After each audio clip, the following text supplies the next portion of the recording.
think first of all, we have to recognize that there's a big gender gap when it comes to nutrition. We have more than 1 billion women and girls who are deficient of either micronutrients, undernourished, and unable to get the right food at the right time to support their nutritional outcomes. Whether it's stunting or wasting, we're seeing big issues vis-a-vis gender and women's ability to meet their nutrition requirements.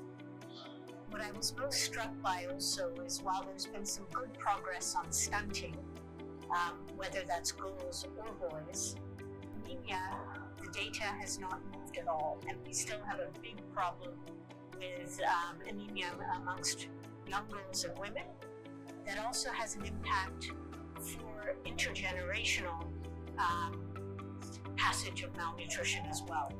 So I think efforts to try and address malnutrition, undernutrition, and obesity, which is an increasing issue, and again, a higher prevalence amongst women than men.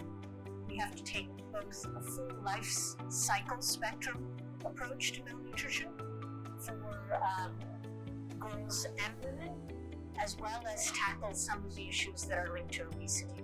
The malnutrition amongst girls in particular starts first, as I said, with women being healthier from the get-go. The second is, I think, keeping girls in school, and the longer they can stay in school with both receiving good health care, that means deworming, getting micronutrient supplements while they're in school, especially anemia.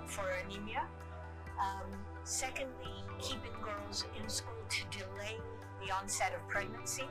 We often see that low birth weight kids are born from teenage mothers, so the more they can stay in school to offset and delay pregnancy, the better it is.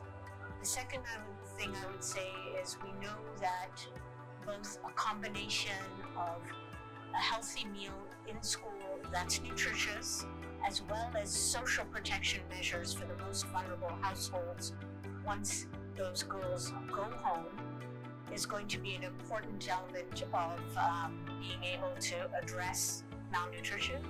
I think the third thing I would say is equally important is young girls in school and young women understanding what a healthy diet is, because often they influence behavior patterns in the household.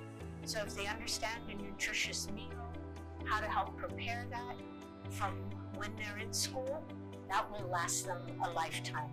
And the last thing I would say is we have to really focus on support to young girls and women in terms of their own employment opportunities, because I know that if a woman earns and a woman controls that revenue, that often determines what's bought at the household level, how children are cared for, but her own investments can lead to a transformation, not just in her diet, but the diet of her children and her family.